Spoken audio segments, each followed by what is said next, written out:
Infomedia yafetu kusensonga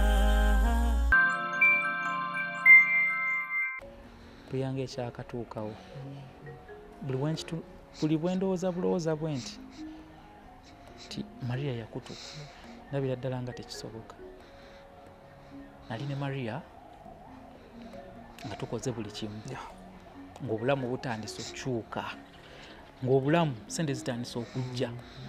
twadde bwabonyabonya Maria. Lumu tuba tuli awo nali ne Kelly. Maria n'atugamba mbagamba naye waliwo ekintu kye mujja olaba ensi ejja kwewuunya. Nimpulira nga kyewuunyisa essaawa zino kubanga ate ntuteekeddwa girowooza ye mu njogera ye yagamba oba ekintu kye mujja olaba naye oba oliawo nyinza okuba siriwo naye mujja kwewuunya ensi ejja kutya. Mama we yakyogera ensi ejja kutya, ensi ejja kwewuunya. Muli kiraba Maria n'akutuka ku ssaawa embi masekkati g'ekiro nga lumu May.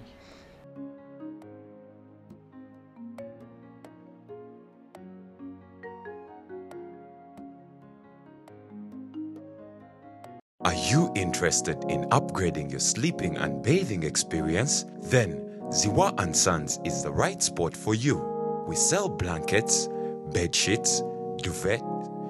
covers, bed covers, mattress protectors, mosquito nets, wardrobe, all closets,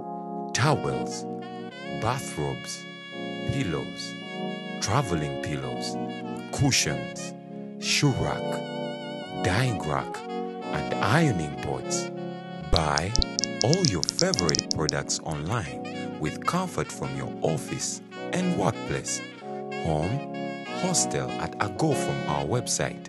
www.ziwaansons.com and have it delivered to your doorstep. Call us on 0705 364 749. Ziwa & Sons, where comfort and luxury is a pleasure.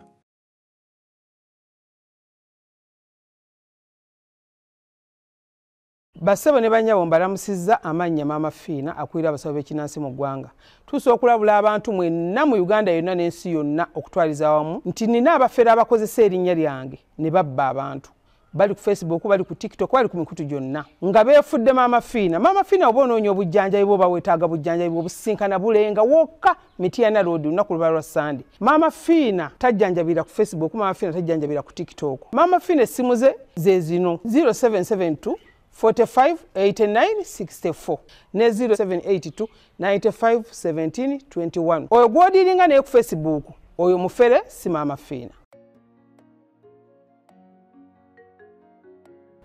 Waliwo wobeere waka wekka n'omulowooza bw'olina omute waka talya. Waliwo wobeere awo muto ali awo azannya tamama naye nga amaziga gagala kuyitamu tolina kyamugamba. Bw'ayita mama taata tolina kyamugamba, kitegeera. Naye obulamu buno oba oli awo bulina ebintu bingi bwe bunjigirizza ku myaka gino, bintu bingi nnyo.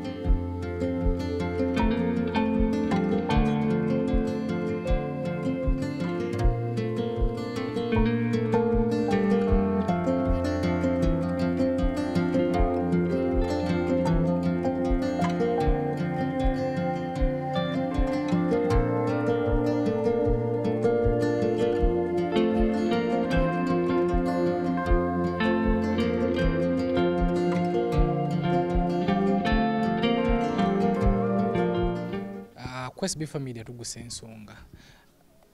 mu kubeera nga okufuna family eno nabadde mpitayita ku TikTok ndoza nasoose kukontakitinga omukulu ono teyamberedde muzibu kankwebaze sometimes abantu omukontakitinga ku TikTok okwo nakubuzaabuza abantu balina mentality ennaku zino simanyi lwaki nakubuzaabuza naye namukontakitinze nenfunako ennamba ye nemukubira nga nze anko Wateza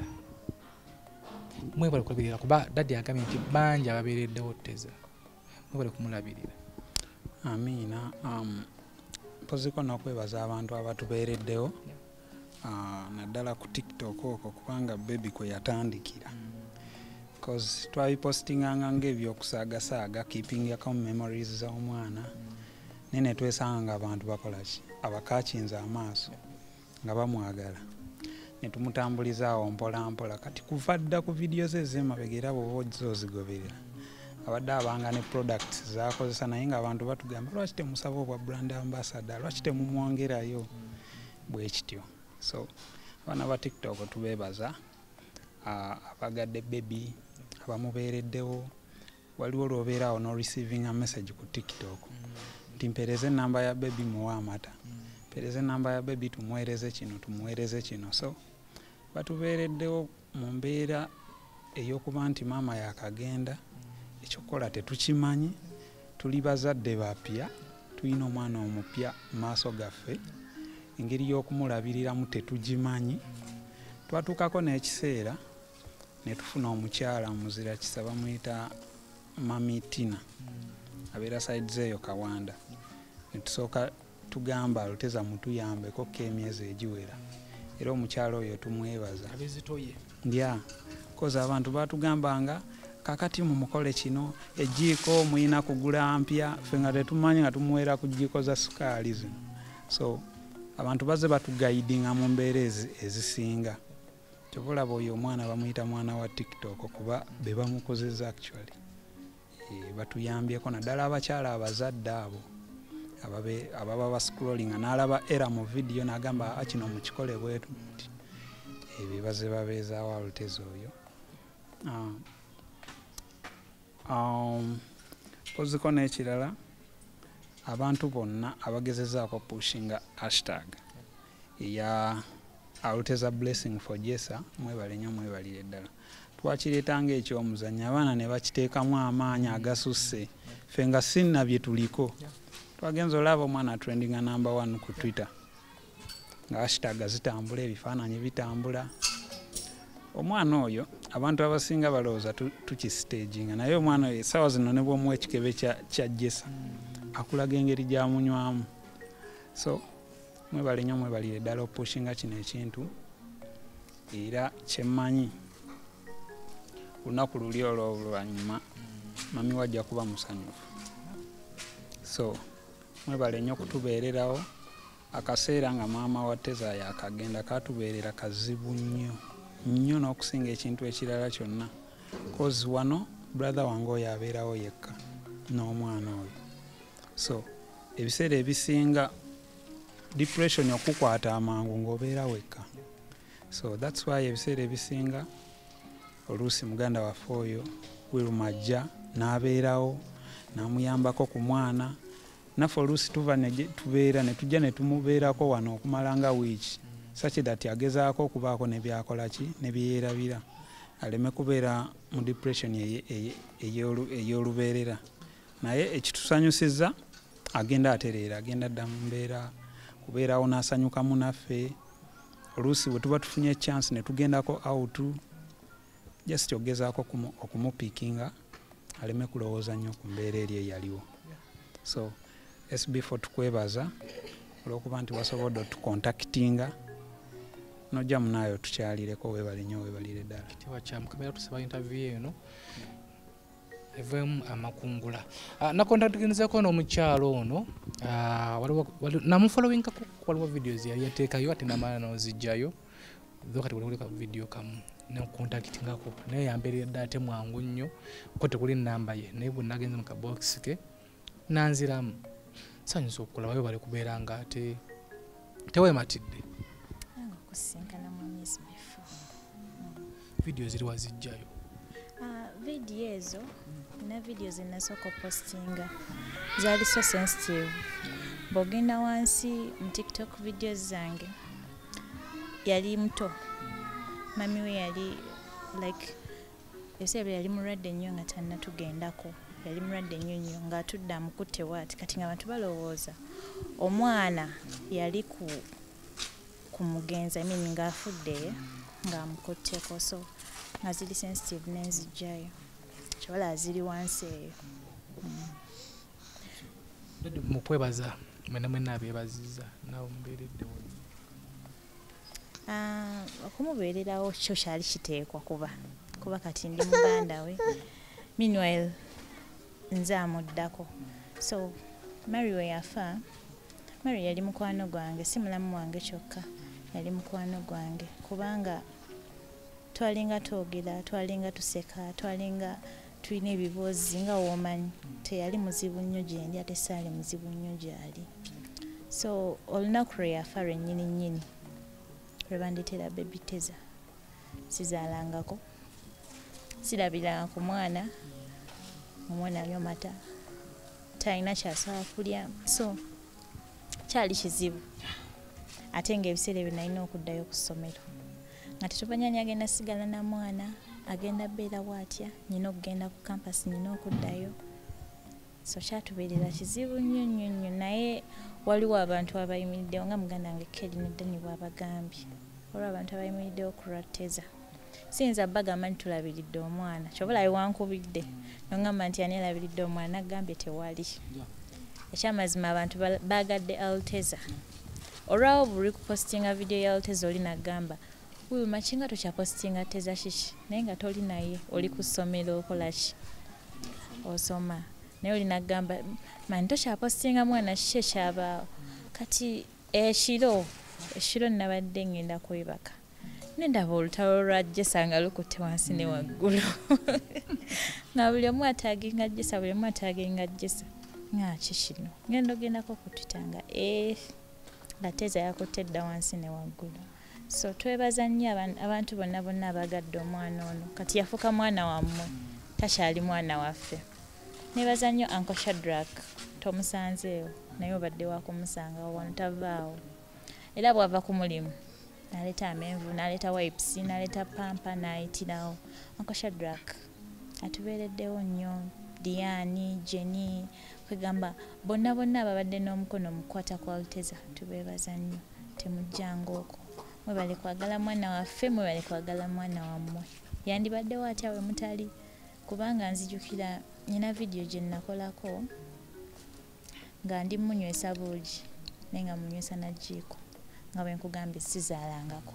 sibeerangako na mwana yenna nga muweesa jjiiko eno eya sukaali olutalo ne lujja mu comment section omwana ogenda mukola ki oba mwonoona ebibuno mufunira akajiiko ka plastic omwana waba yeebase muteekemu ekigoye ensinga ekyama omwana kino kwegamba be bamukuzizza n'abantu abalala bagambye nti kati tetambeereko naye nga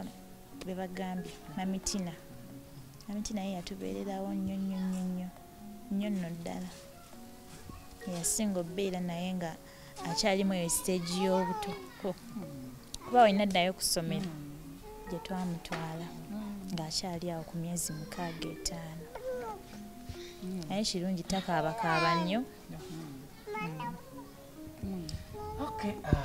so yanziza SBF Media tugusa ensonga nego omalizanga okunywa biyogati byo nojja wane eno ngonkaabirira kati katoyagala nkukolera eki naye bannaye abazadde bali ku buzibu kati nobeera taata woono kale ndaba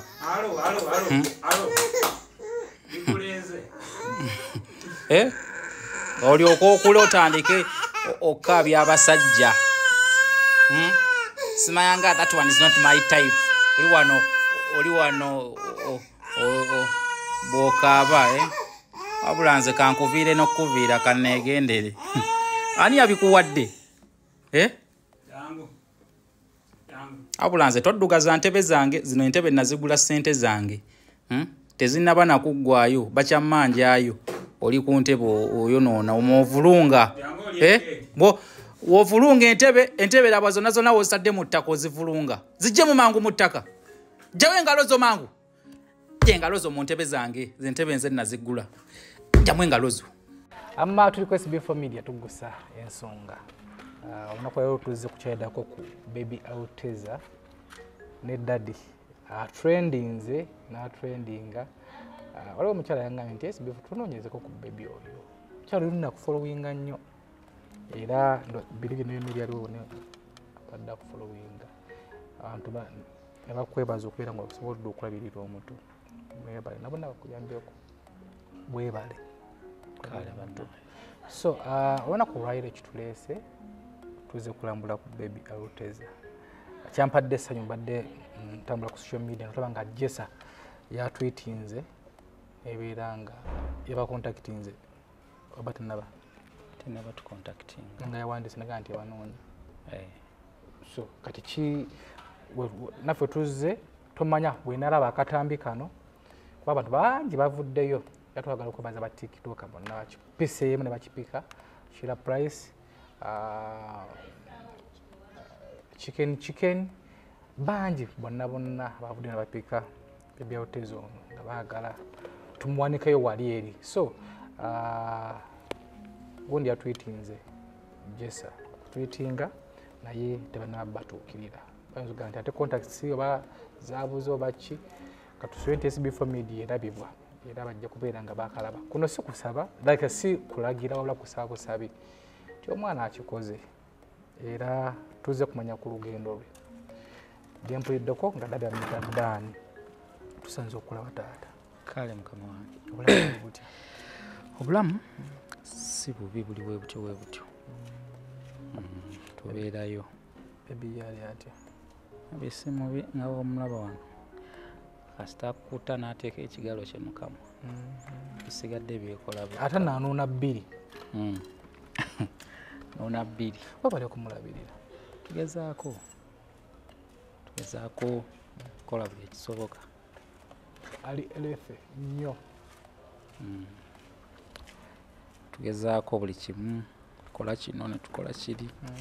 naye nga ne mukama naye amukuumu kubanga nebbanga tulisuubira okulwala naye tetulabyemu bulwadde nnyo talwadde ne mukumira amanyo teyalwala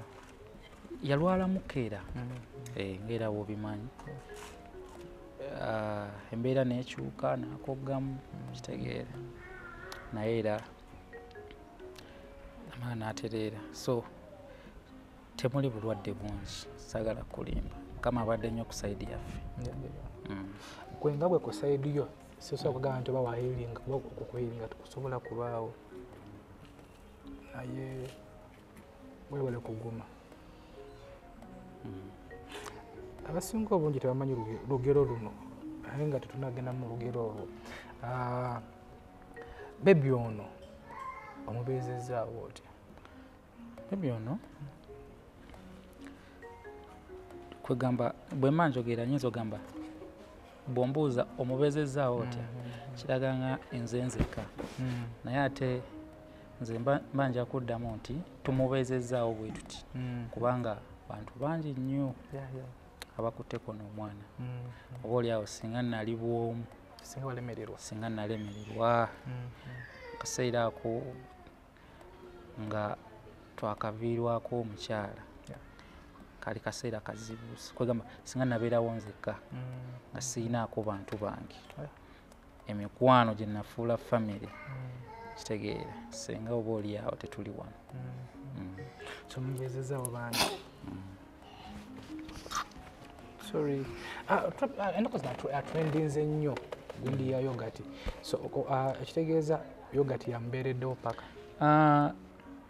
mu kutandika maama we bwe yali nga yakafa kubanga nga bwogamba esitori yo nga tetunagikwatako naye mu bitonotono maama we yali yakafa ne wayitawo ebbanga lya weeks nga 2-3 kati nga tulina kulwana mwaku mata nenga kwegamba olaba nga ebika ebisinga bwe tubimuwa si bintu bye nenga bwakwata ku kiri ekika mataaga agajjesa ganywa bulungi kati n'atandika yogati ku vidiyo abaana singa babulabanga basinga bamukyalirangako tandika yogati nanywa yogati kuviira ddala ku myezi 5 awo nga maama we agenze myezi 6 myezi 7 8 paka wano waali ngali ku yogati nanywa kubasiga nti oba akaseera konna tulina musibya ku yogati olw'obulamu bwe tubimuggyako ebiseera ebimu neera mulaba nga amwagala kwegamba yemmere ennyangu gyoyinza omuwa n'asiima awatali yogati kwegamba emmere neweeba ebuze osobola omuwa yogati n'abeerawo so bwatyo wazza abeera akanyiroko tukalaba mami ono kozi yagenda nga wa myezi 5 mami yagenda nga omutoona ina emyezi gyali yali aweze emyezi yali agenda kweza emyezi 5 n'atugendako tudde kyali kitya like kyakyageninga mami yali mukyala mugumu yali mukyala mukozi yali musawo era ebyo ebiseera yalina eddwaliro twakola eddwaliro nga lijjanjaba ku bantu ng'era kye yali yasomerera ekyo kakati bwe twasisinkana tuvudde mu dating tuvudde mu ki tusisinkanye tusazeewo tubeere ffenna buli omu asazeewo n'aleka emirimu gye kubanze ate nali nyina gye nkwasaganyiza emirimu naye nga alina gyali ku ddwaliro yakwasaganyiza emirimu ffenna ne tusalawo ne tudduka gye twali era batukubira nnyo amasimu sayidi yange ne sayidi ye nga batwetaaga naye ne tusalawo ne tufuuka omu ne tutandika okakaalukana twayita mu bintu bingi twasooka ne tubeerawo nga n'ekyokulya tetukiraba twanoonya engeri gye tuyinza okubeerawo ku kibuga kuno kuba saagala kulimba nti twali twetaaga okudda mu kyalo era twatandika okutambuza obulamu ne tulwana tugenda ne tusula mu nnyumba alimu abavubuka nga 5 nga ye mukazi yekaalimu ye muwala yekaalimu n'aguma ne tunoonya ssente waliwo ne kampuni emu eyajjaawo bali bagita weevu netukwasa omulimu tebbanga tono ne batugoba kati embeera nekyankalana ne tulwana naye mu kusevinga empolampola ndoza mukyenyiza ogamba nti achievement gye twasooka oba okutuukako kye twasooka okufuna mu bulamu gwali mufaliso atuguguze na sente zaffe mwali mu relationship naye nga temulina yadde omufaliso nga tetulina yadde era twasooka ne tuyiriba ne tugira ki mukwano gwange n'atusuza oli n'akusuza byonna ne tubigattagatta paka bwe twagula omufaliso ogwali gusooka twagugula embeera netambula ne tusevinga ne tuwazi ne tugattagatta naleetayo akasente ke yali ayize ne tukwasiza wamu tukola eddwaliro ne libeerawo era mpolampola ne tutandika siga nti oba lyali ddwaliro ddene etuwoza clinic naye era nga era litubeezaawo ng'abavubuka ne tutambuza omwaka gwaffe ogwasooka ogwokubiri ogwokusatu yafunira olubuto omwaka ogwokusatu nga guggwako yafunira olubuto nga mumaze okusetulinga setulinze eri embeera embi yonna mugiyiseemu mami we famire yetegedde nti kati omwana waffe ali ne Daniel famire yange etegedde nti kati mutabani waffe ali n'omuwala bwati era nga bamanyi famire izajjanga netukyalirako kati banga lyayitawo ne tubanga kaseera katuuse mukyala n'afuna olubuto n'asanyuka kubanga oba oliawo eryali essanyu lyaffe wali kutoba tumale okutoba ate tuzaaleyo kaana kuba tetwayagala kipapira nga obulamu bukyali bubi bwe yafuna olubuto tambuza obulamu ngera obamanya abakyala b'embuto lumulumamu n'atereramu paka emyezi 9 wegyaggwako emyezi 9 wegiggwako saagala kulima nti eri ebbanga yali akyasobola okukola etakyasobola kukola mu ebyo ebiseera twali twakola ne twaterawo eddwaliro tukoze kasente tusevinze tuguzeyo akamotoka kafe akasooka motoka eyo baali bagiyita Alteza Alteza ekolebwa Toyota kati Toyota gyeinanga sport car abasinga bakibuzaabuza Alteza is a Subaru no Alteza si Subaru Alteza yo nga yekolebwa Toyota kati Toyota gyeinanga sport car yaayo twagigula motoka ya kivubuka kyala n'ajagala kuba yali choice yange ate bwe njituuse ewaka kyala n'ajagala nnyo ayagala emmotoka nabanga yajoza nabanga agifaako kwegamba tetwagisuzanga na parking yasulanga kumpi na waka naye nga tewali gate kati kumakyanga akeera n'agikebera motoka n'ajagala kakati emyezi 9 wegyali giweddeyo takola kiriniki luto lumusumbu ate nze sibitegeera eddwayo tulabika nga tuteekeddwa oddiggalawoko kati mu kuliggala nga tetulina kyakuzzaako kwata emmotoka eyaliwo yetegeeza bwetu ne tugamba oba emmotoka eno etundibwe nga temulina tewali kyakuzzaako tewali saving kugamba embeera neetabukamuko emyezi giweddeyo kati tukwata obusente bwe twalina tugalawo eddwaliro tufuna we tulina okubeera tupangisa apartment twalina okubeera kwegamba nga njagala obulamu butambulemuko bulungi twangidde mu apartment emyezi gitambula ginaatera okuggwayo kimu tukitegeese bulungi tubadde mu double room naye ng'erimu eddwaliro n'ekisenge mabega gye tusula kati tufunayo apartment twava mu apartment bwe twava eri tuyingira apartment mulimu taddemu kugamba bulamu kutambula bulungi taddemu ka screen taddemu fridge taddemu entebe kugamba awaka walabika bulungi kyala atandise okweyagala obulamu bwa haso tubuyiseemu tubuvuddemu kyala atandise kugamba atandise okusanyuka n'atera ozaala buli kimu nga kitambula bulungi kakati mukyala baali bamita Maria mukyala ebbanga we lyaggwayo n'azaala yazaala bulungi kuba bwakya ku makya nali siriiwo n'agenda mu ddwaliro bankubira essimu ne baŋŋamba deeta kino nekino nekino nekino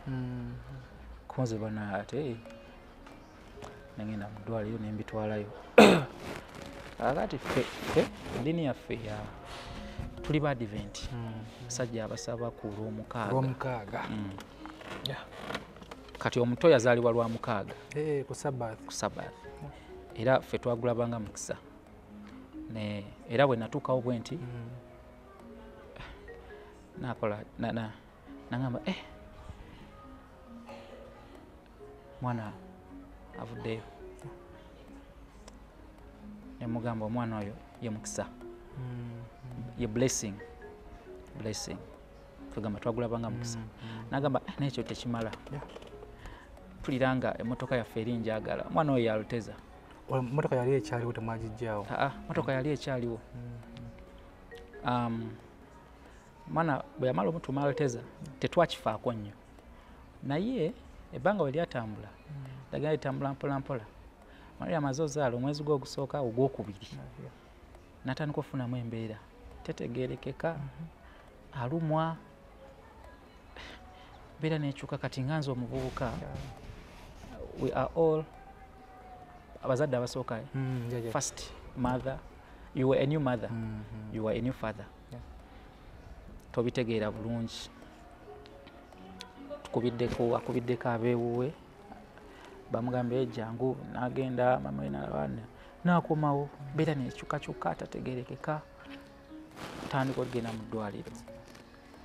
Maria n'atandika okujjanjabwa naye nga bwetutuuka mu ddwaliro bagamba alina typhoid ne blood infection bakijjanjaba wayitawo wiiki emu nekigaana.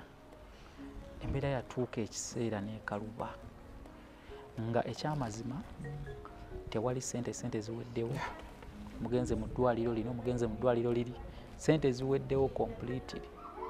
Ekyali kisigaddewo kye twali tutunuulidde yali mmotoka. Nzire ewaka mmotoka nenjitunda speed million. Omanyi okubanga emmotoka gye wagula sente empitirivu olw'okuba oyagala akasente ak'amangu n'ogijjawo. Era nzuuka nengenda mu ddwaliro ne mugamba bimanyi mmotoka bagitutte, tewali kyakukola, tulina taasa bulamu. Tandika n'agira tuyiya tutte mu ddwaliro lino liganye. Kugamba muno mu kitundu kyaffe bwetegeeza amalwaliro agalimu ge tugamba nti oba kati eryo eddwaliro ddungi gonna twagatuukamu, naye ng'otuuka mu ddwaliro bakubuuza kugamba n'omusawo naye talaba kikiruma mukazi. Ze sikaani zonna bazikola, bakola sikaani, bamwekebejeza, bakoze eki kugamba tebitegeerekeka. Omukyala bwe yali alumwa n'agamba ekigambo kyenzijukira oba oliawo kyeyayogera ng'akyogeza n'agamba indeed you are an Alteza. Agamba kaana kano kubanga kintu kyokka kye twali tusigazaawo motoka togitunda ne tunoonya kulaba nga tusevinga obulamu bwa maama. Gamba kyekyalinga ekino tutaasa erinnya Alteza ne likala n'afuukira ddala Alteza Blessing. Ebbanga we lyatambula tuyingidde omwezi ogwokusatu, omwezi ogwokuna embeera etabuse ne mutwalako mu kyalo. Beera ng'eganye sente zimpeddeko kubira landlord wange ne mugamba muganda wange n'omukazi mulwadde, kimanyi bintu tebitambula bulungi naye mbadde nsaba omumiikirize ng'ekyamazima siina gwe ntunuulidde. Olwo nga n'ezo mmotoka ziweddewo, nga n'ezo mmotoka nazo tewakyali. Kati olwo buli kimu kifunze. Waliwo buno obumotoka bakayita kastaleti kabi. Kastaleti kamotoka katono nnyo. Nenkwata obusente bwe nali nsigazza ne ngamba kazi talina ng'eja etusiba ku booda nga twewubira ku booda. Nogenda mu ddwaliro n'omwana nengula kastaleti nenvuga kastaleti. Kastaleti ne kabanja service nga neza service zirina neza mafuta oluusi toyina. Kyala ali bubi masekati g'ekiro ssaawa 9. Era nze nsaasira omuntu agamba nti omuntu agera ku makya n'agula emmotoka nga muvubuka aba malala. Aba tannalaba mugaso gwa mmotoka. Kubanga nze kankubuulire essaawa zino ne bwe mba sina kyagikozesa njagigula ebeere waawo. Kitegeera ssaawa 9 ssaawa 10 omukazi akankanira mu nnyumba, omukazi ajugumira, kwata n'omutwala mu ddwaliro. Gezaako kino n'ogezaako kiri naye nga byonna n'omujja kulina eddwaliro n'omutwala ku liri. Mu kukaaba nga era akaba lubuto mutwe nga nekyakaaba naye waliwo akaaba nagaddaani agumba nga gannuma nnyo ate bwakankana bwakaaba. Tugezaako ne tumutwala ne ku ddwaliro twali tulowooza nti oba ttene genawo ku Novik International Hospital. Batugamba tetumanyi tetulaba kimusumbuwa. Ne batugamba tugendeko ebutabika. Kwegamba twatuuka ekiseera nga mukyala wange ayogera kino mukiri. Twatuuka ekiseera nga n'omwana amutamye. Kwegamba embeera gye yalimu nga bwe yeetegeeza bw'ati omwana awulira nga oba oliawo talina kyakukola naye ng'omwana amutamye tayagala nasemberera mwana. Kitegeera tugezezzaako buli kimu, mututte ewaka, kutte emmotoka, akamotoka kenkugambye kastaleti. Ne ngamba Mukama sirina ssente, sigaza emitwalo ejja ngenda giteekamu amafuta. Nze banzaaleeyo Kiboga nagiteekamu amafuta ngende wenkomaweewo ne ngenda waka ne mukyala wange kyemaye buli kimu kijja kuba bulungi kubanga ewaka oli amere sigisasulira olonga muze mu kyalo oba oli awo ne mbagana sina ssente basobola omutwala mu ddwaliro ne mutwala n'entuukayo bagamba ne batwaniriza naye bwe twali masekati g'olugendo twali tugenda akamotoka ako ku luguudo olwo olw'ekiboga Hoima Road waliwo ekyalo kitundu bakiyita Bukomero tuba tuyingira Bukomero bwe tuti omupiira gwa driver ku driver wano ne gutuula kyala ali bubi nemugana sooka obeereko awo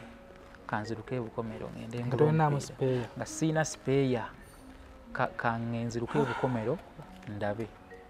nesaagala mweraliikiriza nenzira ebbali nenkubira booli abo abantu benali ndowooza nti bali basobola okuntaasa simanyi nakumanya kaseera nga kano lwaki omuntu gwe nali nsuubira yalina okuntaasa yaŋŋamba tayinaawo ate nga yali akyogeza bumalirivu nenfuna yampa $5,000 nengenda nengula omupiira oguliddeko omupiira gw'emitwalo 5 oguliddeko guba mubi nengusaako netugenda tuba tuyingira Lwamata ogwa passenger negutuula beera netawukira ddala mukazi n'akaaba amaziga ate era gwe nasaba 5 era gwe naddamu nanyongera nengusaako nago tuvuga ne tugendera ddala paka Wakakiro twatuuka ne batwaniriza tandisa otufaako maama wange amufuddeko mukyala wange bikimu kitambula bulungi wayita ennaku nga 2 embeera ate neetabuka ne bamuddusa ne bamutwala ewaka ne bamuddusa ne bamutwala mu ddwaliro agala kwebaka akale sorry ne bamuddusa ne bamutwala mu ddwaliro n'abeera mu ddwaliro ne bamukebera ne bagamba ate omusaayi gumuggwamu ate amazzi gamugwamu nga ne bamusaako amazzi ecupa zaali 10 mu lunaku lumu mu kiro ekyo tugenda okuddamu omunyeganyegako bwe tuti nga bw'omunyegako bwoti ku bigere bigwayo enyama wonyeze woti wagwayo ate ne bagamba asima omusaayi gumuweddemu tuteekako omusaayi taddeko omusaayi buli kimu bagezezzaako n'akeesa tuyingira olunaku olulala kati eddwaliro wetwali it was a private hospital lyeri alisinga naye nga ne private hospital yennyini teyinaawo byuma bimala kati ne baturefalinga ku ddwaliro erisinga ate mu kibuga it was a government hospital labwe twatuukayo ne batuwa private room bamutaddeko oxygeni obulamu obuzibu bamwongeddeko omusaayi batugamba kiganye tuwandiikira leeta kiruddu bwe byayingiramu kiruddu neŋŋamba kati kaweddemu era naddange ebbali bwe nti sitera oba oli awo okulukusa maziga naye naddange ebbali bwe nti ne gaagala okupitamu mpulira obulamu bukalubye nguwira oyagala okwejjusa naye neŋŋamba kano akayimba ka ani napapa nnyo nandirinzeko okukola amaka mukaabi nga pia njagala kakola mu remix naye ng'embeera nkamba kamotoka kenyayina kali tekasobola kuvuga lugendo olwo nga bwe nakunyonyodde embeera gye kaalimu kuva Kiboga mpaka Kiruddu funa ambulance sente tewali tuzifunidde mu bulumi ambulance yagala sente nnyingi sasudde ambulance tutambudde tuba tufuluma Bukomero tudduka olwo speeda ambulance crash ne ziggwako sikiraba ka ambulance kufa crash ne ziggwako nali ne sister wange era ne tupakinga omukazi ng'ali bubi ensobi gye twakola tetwatambula na oxygen kati watuuka mu makkati ate n'ayagala okuba nga yeetaaga oxygen mungi. Kati ambulance neesooka eyimirira awo, ne tuyimiriza emmotoka ku kkubo nga zituyitako buyisi. Waliwo omwami yali avuga TX n'ayimirira ne munyonnyola ntabuseeko nnyamba. Naye nnyina mukwano gwange ali awo Kakiri, nyamba onvuge onzigye wano paka Kakiri. Bw'oba nawe gy'odda, bwe naaba ntuuseewo agenda kunnyongerayo kuba already nali maze okontaktinga mukwano gwange. Nanvuga saketi, tuba tutuuka ngaawe Busunju ne tusanga omuti nga gugudde mu kkubo. Muganda wange tusooka tuyimiramu awo eddakiika zaalinga 3 ne bagusenda bagujja mu kkubo tweyongerayo.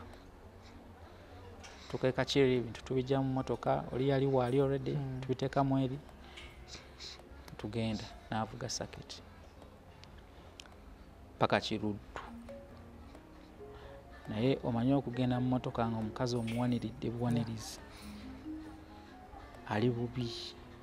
omukka agukubakira wano, tolina kyakkola. Tuka Kiruddu tusasudde, mukwano gwange eyantwala nampeerayo ku ssente. Kati Kiruddu waliyo zones ziringa oba 3, mulimu green zone, red oba ne yellow. Kati bw'otuuka ng'oli bubi nnyo bakussa mu red, bw'oba bulungirungiko bakussa mu yellow, bw'oba si bulungi bakussa mu green, bw'oba oteredde bakussa mu green ne balyoka bakwongerayo waggulu. Twatuuka ng'ali bubi ne bamussa mu red, bamukozeeko awo bintu bigize bategezezaako nadda engulu ne bamussa ne bamuteeka mu yellow. Kati bw'ova mu red ne bakuzza mu yellow, ate ogamba at least kaawo. Kati bw'ava mu yellow n'ayingira green noga kama weebale. Kati bw'atuuka mu green nga batugamba kati tugenda bamusa gy'alina okufunira treatment ye kasita wano tutereezezaamu. Kiruddu bagamba bulwadde ki? Babagamba bulwadde ki Ekiruddu? Ekiruddu mu kusookera ddala nga twakatuuka bo baba bataasa ani azze, tebasooka nakugamba. Embeera gy'ogiddemu gye basooka okuyamba nti ozze gudde kabenje, basooka ne banaaza ebiwundu ne bagira ki mpaka lwodda engulu. Kanakyo bwe kyali mpaka batusindika waggulu eri. Kati we twamuka waggulu eyo basooka ne bamukebera awo ne bamugyako omusaayi bamugize eki, bakebedde kidini, bakebedde liver, nagamba kidini ye yafuna ekizibu ne liver okusinziira ku ddagala lyazzaakubwa, kubanga okitegeera bulungi nti the liver yalina okukola omulimu ogwa detoxification. Kati bwe kiba nga tekikyasobola ate ne kidini kigitwaliramu. Kakati ne bamukebera buli kimu nga kitegeerekese, tugamba kati tugenda lwana nansigo na kibumba. Ne batuwa omusawo abikolako n'atandika bamutaddeko oxygen. Olwo ziri mu ssaawa nga 6 zingire essaawa nga 4 ez'ekiro batandise okulwana, bamutaddeko oxygen. Famire yange ezze, muzeeyi wange azze, famire y'oli ezze, balwanyi abasawo bagize, abasawo bagize, nabanga atereera. Ssaawa ziba ziyingira ssaawa 6 n'addamu n'atabuka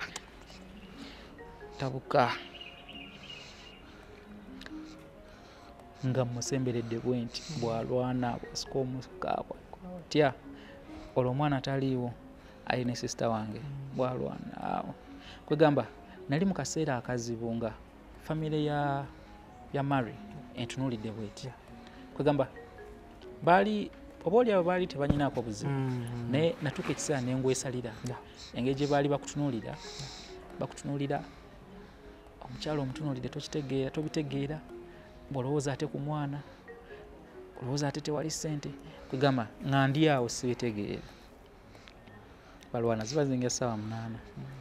nga lumu Meeyi essaawa 8 Maria n'akutuka.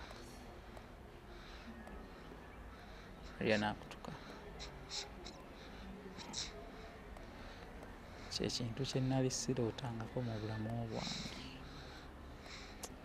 kyekintu n'essaawa ya kaakati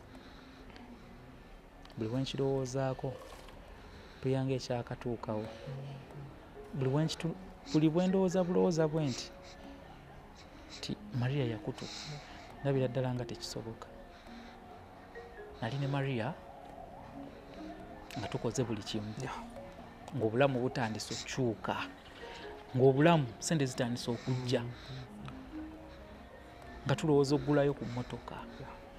Kwegamba sigamba nti oba obulwadde, yes, obulwadde busobola okujja ne bumalawo sente zonna,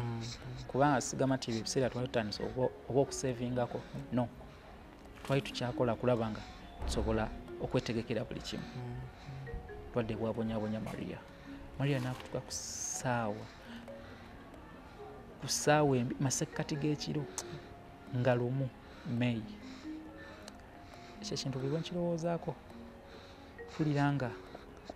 mpulira nga sikitegeera.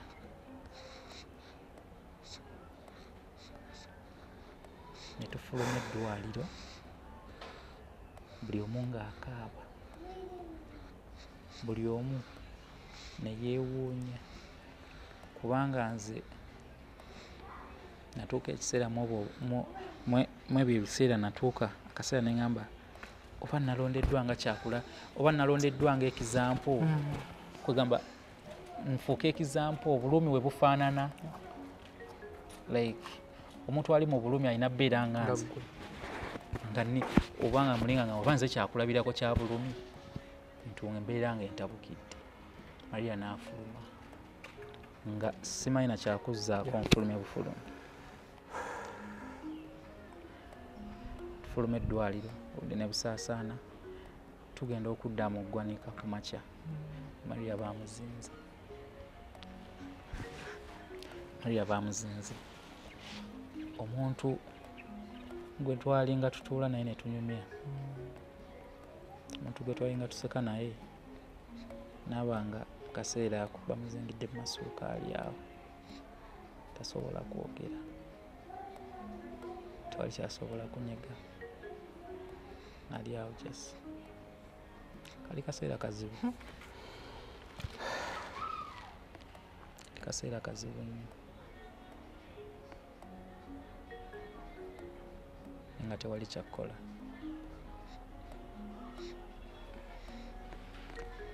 Era noonya ssente, fuluma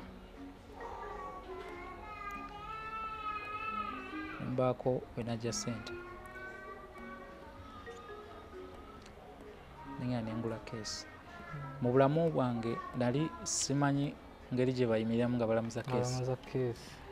era bw'oba wooli nga toyimirirangako we balamuliza keesi weesiimye, nga tomanyi namuza ngeri gye balamuzaamu keesi weesiimye, osabanga nnyo nekitakutuukangako, ng'omuntu gw'ogulira keesi abadde muntu wo. Egamba nayagala ngule keesi ennungi, nga bwe kiba nga kibadde kintu kirungi,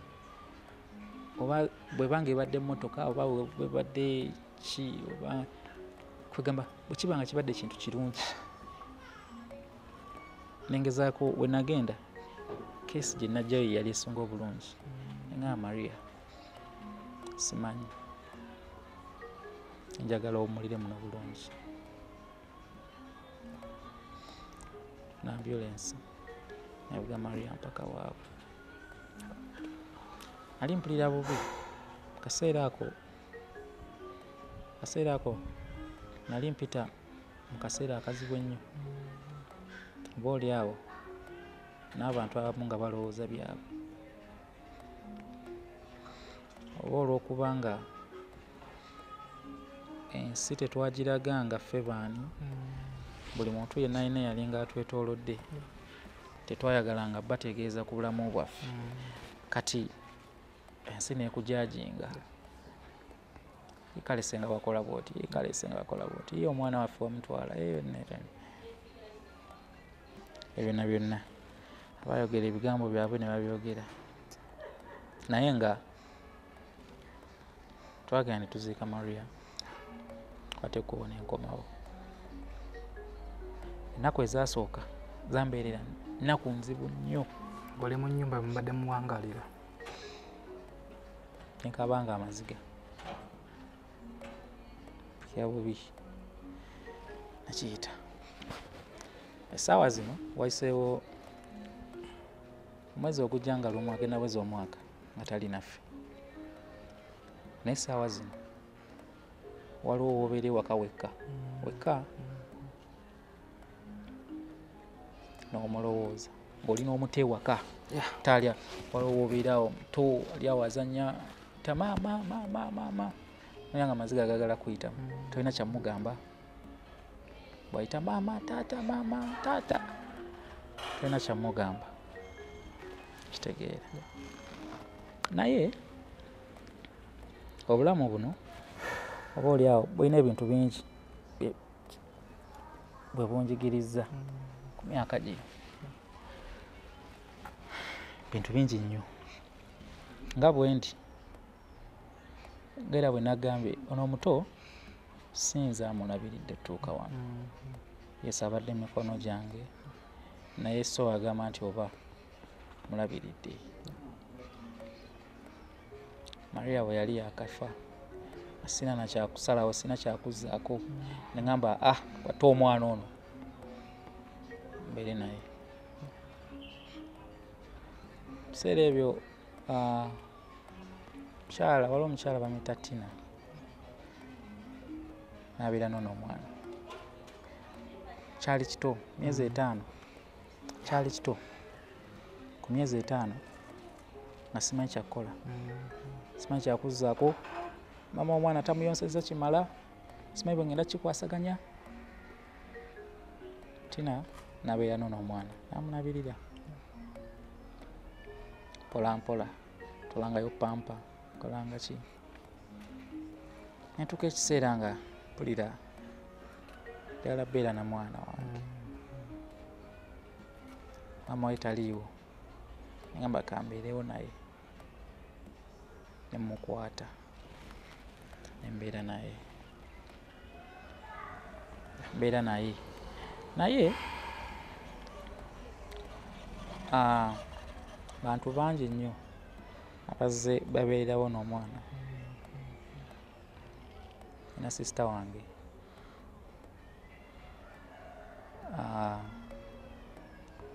abeereddewo kanaakaana, naka brother wange Mtakeri abeereddewo n'omwana. Kwegamba waliwo wosibe waka noyanga buli kimu omaze waka wiiki namba oli mu nju n'omwana, olina byolina okwasaganya, tolina kyakukola, enkubira Keri yangu.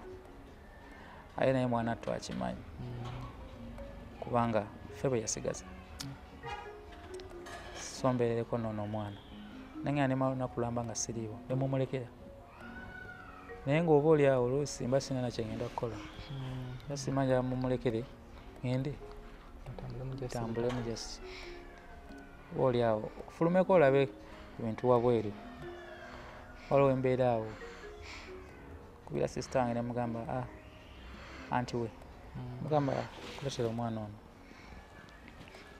Kwegamba bantu bangi nnyo n'essaawa yakakati wakyaliwo abantu abaagala ono omwana bamubeereddewo, waliwo abamubeererawo essaawa zino oba oli awo tebakyasobola mutuukako naye nga baaliwo okusaidiye. Era sobola keera ku makya ne mba nakyankalana naawe oba ne mba nakola ki mu nsi eno, ekintu kye siyinza kwerabira ye muntu ne bw'aba yagula pampa ya 5 agireetera omwana wange, ne bw'aba yagula payinta y'amata agireetera omwana wange. Kwegamba naye bw'oba nga nkedde ku makya ng'ekyokusalawo kiri kimu, kyakulwana na muntu yenna, omuntu eyabeererawo omwana wange nsobola oba oli awo okusalawo ekintu ekirala. Oba nkugambe ki, omuntu eyabeererawo omwana ono oba oli awo mba njagala bw'akula n'abaako kyamanya, kitegeera. story ye mpanvu naye obaolya ebitonotono byenyinza okwogera byebyo. Wamuku trendinga videos zino abantu idea yebagire yatandika dyo trendinga. Yatandika trending already. Alteza yalina account, mama we bwe yali akafa twamucreatingira account era ku TikTok akozesa Alteza baby blessing. Abadde nga videos ezo zibaddengayo banabadde nga bazipostinga kagamba ng'abeerayo ku TikTok naye kati emabegako awo waliwo video gye nasooka omukwata ng'anywa yogati kubanga bwe naggambye nti ye yogati amwagala. Kati bwe ngikwata bwe nti nengiteekayo nga kya bulijjo mwana ayagala yogati nengiteekayo. Abaana agenda okulaba batandisa ottaginga Jessa. Jessa omwana wuuno ate ki nengamba leka gundi temutuleetera obuzibu nenjayo gijjayo nengamba kangirekeyo ngolotidde ki nga ntidde kuba engeri gye yali akuttemu video yasookera ddala yali akutte Jessa yali akutte omukebe ng'ali mumwiwa bw'ati ate nengamba bakiyinza oleeta obuzibu. Nekwata video endala nengisaayo ng'era ali mu kunywa flavor ya njawulo. Abaana ne batagingira ddala Jessa ne bagitaginga omwana n'atandika trending ngenda ozuukuka ku makya nga FYP ya TikTok ejjuddeko Teza. Ngenda kwekanga kati bro wange akozesa nnyo Twitter. Ngenda okudda ku Twitter Teza ate nga Teza afuuse kirala. Ngenda okebera ku Facebook Teza nga afuuse kirala. Kati nenkola video eyokusatu nekuba Teza n'afuuka ensonga nga buli omu ansinikira message bannaye Teza teyabadde atya Teza kitegeera era ebyo ebifaananyi bye twakuba musharingirako oli kati wano mu kusharinga ndowooza ate abantu be babitambuze kitegeera na trending bwatyo na trending. So singa Jessa ebayo ne kucontactinga osobola okukkiriza ne bawa chance eyo era tewali muntu yenna ayinza kugaana mu kisango ogwo kuba bukya ku makya nga kampuni ng'eyo evuddeyo ne bawa omukisa bwe gutyo bintu bingi nnyo oba oliawo bemubamu guba mukisa gw'amaanyi nnyo ogubaguze so akuddamu neŋŋamba nti so abawa mukisa wabula ate nzikiriza nyangu. Mu kaseera kano tomanya bayinza okuba banoonya connection bakukontakitinze batya naye oba oliawo nga tebasobola kukufuna omuntu ali yasobola kukufuna atya? Kakati we nakola account ya Alteza nasala obutagisaako namba kubanga yo nga yo account yakolebwanga just kuterekako kale sorry account yo yakolebwa nga yakuterekako bifaananyi bya videos nti wali bakuze laba bwe wava laba bwe wakula bwoti kati nali sina nsonga lwaki ngiteekako phone number naye nga omuntu yenna aba asobola abayagala tucontactinga asobola okukozesa TikTok sinikira message oba n'akanamba nsobola okukasoma namba sobola okukozesa 0762 80 6253 tugiddemu 0762 80 6253 then Airtel 0754 60 1077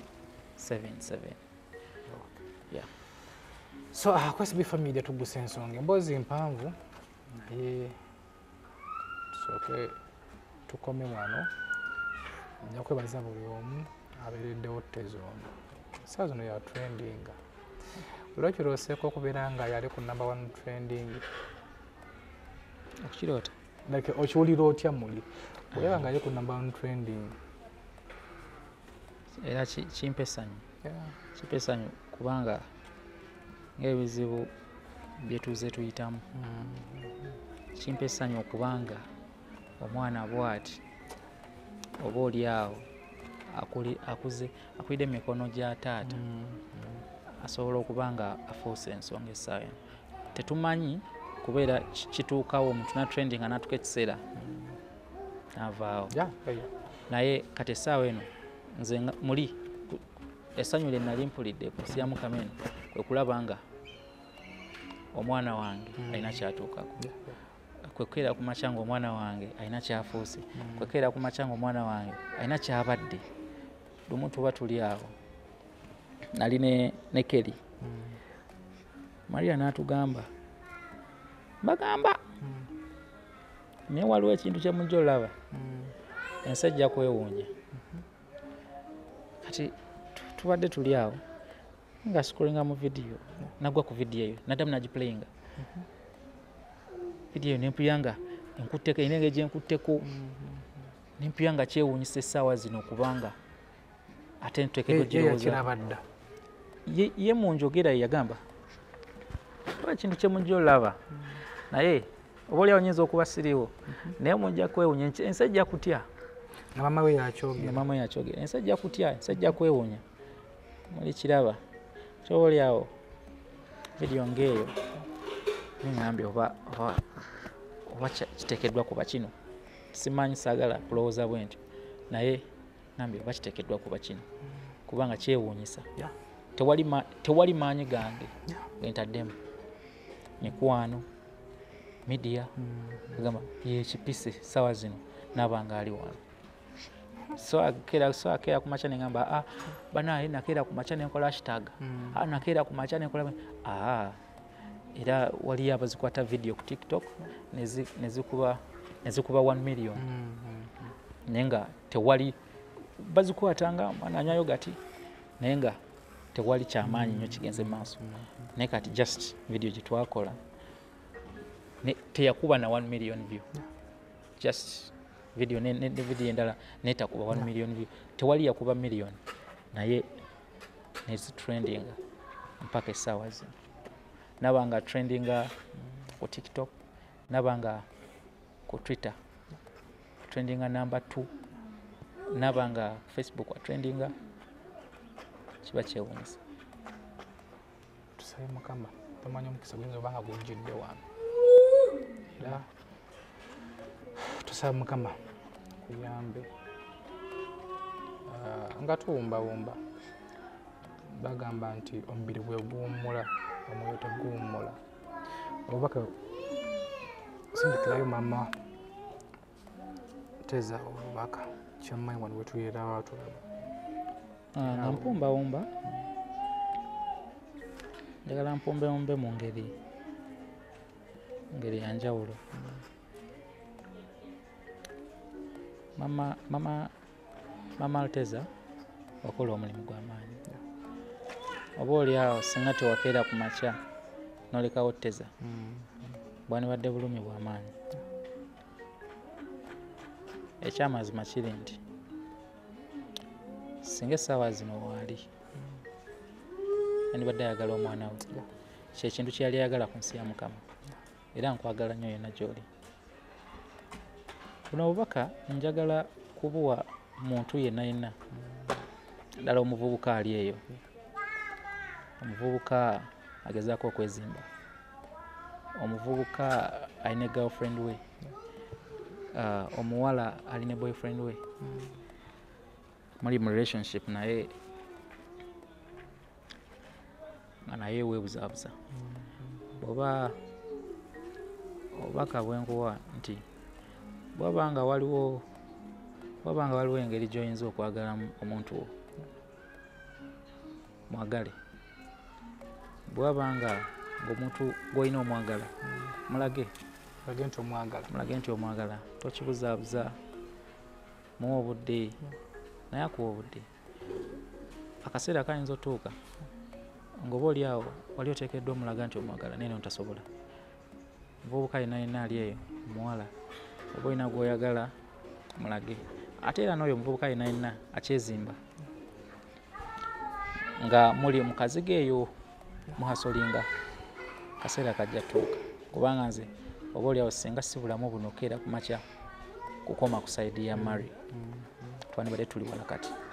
ffe twabonaabona twaliko mu buzigo twagira ki tuka ekiseera nga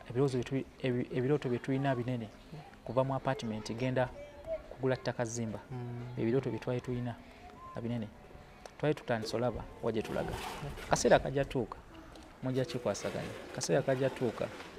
kijja kuba kyonna kyonna kye mwalowoozaako mukikwate empola kaseera kajja tuuka kajja kubeera. Okay, toyanza Basibi for Media tugusa ensonga ndowooza buli kimu okiwulidde ogendo lwattezo oluwulidde tali omuwulidde ame yatugendako esa Mukama muwe ekiwumula ekyemirembe kitangaala kyolubeerera kimwakire tusaba okugumya famire ame tekiba kyangu kyaguma Daniel nayo guma kama yagera ate tagera kibi kyekyo banadini baba kitugamba kama yagera ate tagera kibi so tusaba ogume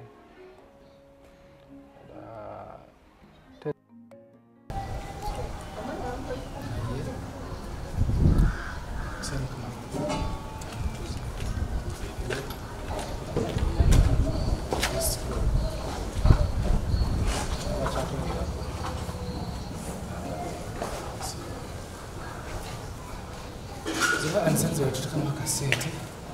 bali wanawake na wapenzi wasukuza na kushita na bali singi kusipiri mewe tabajesa so wakera kama tabajesa kaseti kugamba mwana ali wanavati yes ndio ndala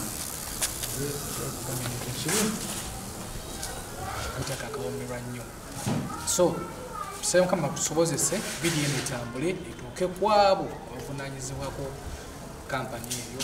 era bamukontaktinga esimu biri ku screen zaba zikuwa akabajja Basibi for Media tugusa ensonga bire bulungi. Are you interested in upgrading your sleeping and bathing experience? Then Ziwa and Sons is the right spot for you. We sell blankets, bed sheets, duvet covers, bed covers, mattress protectors, mosquito nets, wardrobe, all closets, towels, bathrobes, pillows, traveling pillows, cushions, shoe rack, dyeing rack, and ironing boards. Buy all your favorite products online with comfort from your office and workplace, home, hostel at a go from our website www.ziwaansons.com and have it delivered to your doorstep. Call us on 0705 364 749. Ziwa and Sons, where comfort and luxury is a pleasure. Basibi for Media.